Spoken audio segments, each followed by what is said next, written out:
सबसे पहले बात करते हैं, आप एसएसटी से कौन विद्यार्थी फॉर्म भर सकते हैं।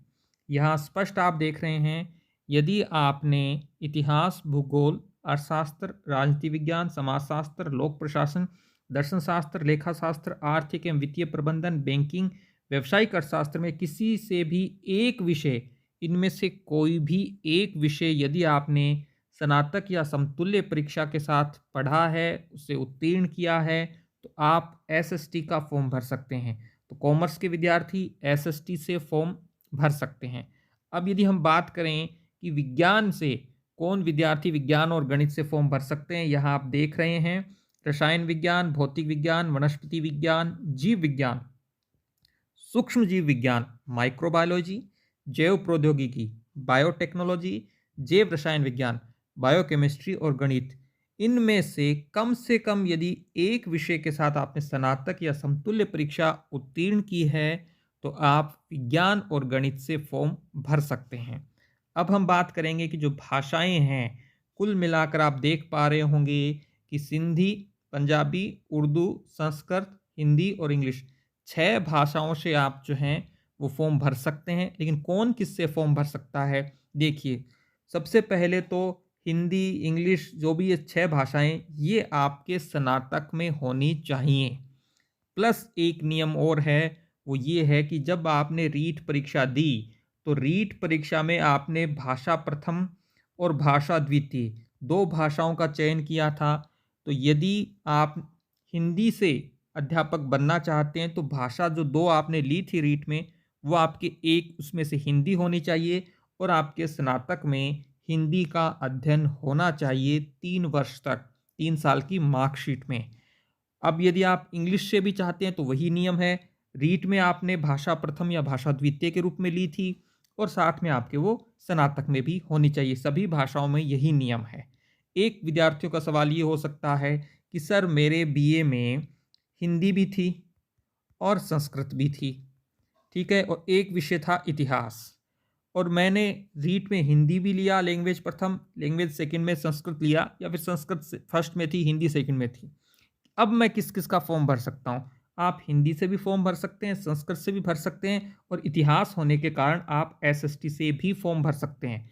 आप 3 फॉर्म जो हैं वो लगा सकते हैं, लेकिन शर्त यही है, स्नातक में अध्ययन होना चाहिए और रीट में आपने भाषा के रूप में उसको चुना हुआ होना चाहिए।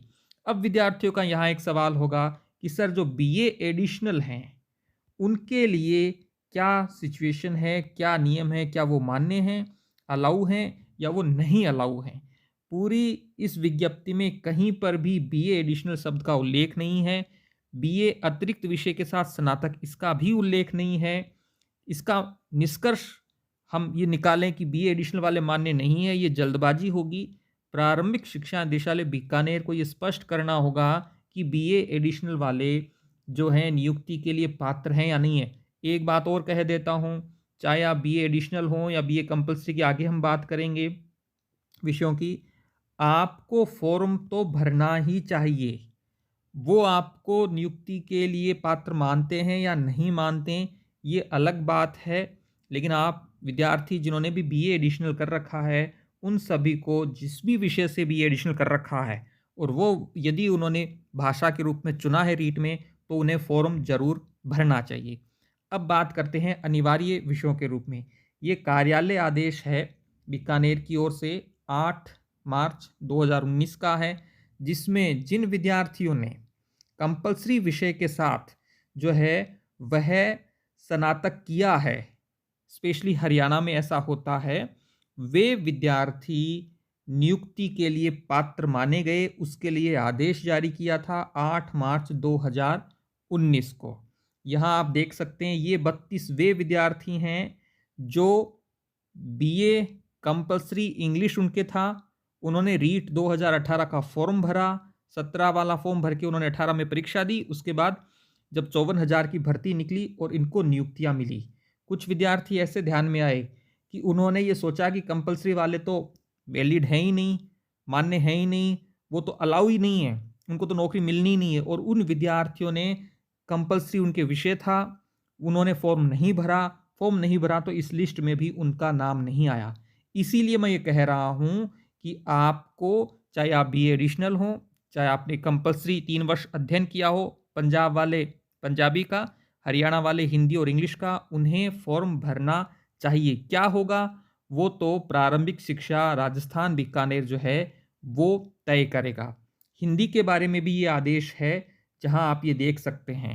हिंदी के बारे में भी 14 अप्रैल 2019 को आदेश दिया गया है। उनको भी नियुक्ति के लिए, देखो यहाँ पर लिखा हुआ है, चयनित अभ्यर्थी जिनके स्नातक के तीनों वर्षों में हिंदी अनिवार्य है और प्रावधान के अनुसार पात्र हैं, वो अभ्यर्थी नियुक्ति प्रदान करने की स्वीकृति प्रदान की जाती है।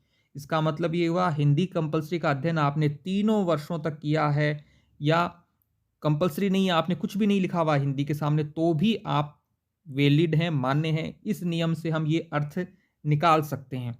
ये तीनों जो पीडीएफ हैं, ये वाली और ये वाली, ये आपको हमारे टेलीग्राम ग्रुप पर मिल जाएंगी। टेलीग्राम ग्रुप का जो लिंक है, वो लिंक आपको इस वीडियो के डिस्क्रिप्शन में और कमेंट बॉक्स दोनों में मिल जाएगा। वहाँ पर रात को ठीक 10 बजे आप मैसेज कर सकते हैं।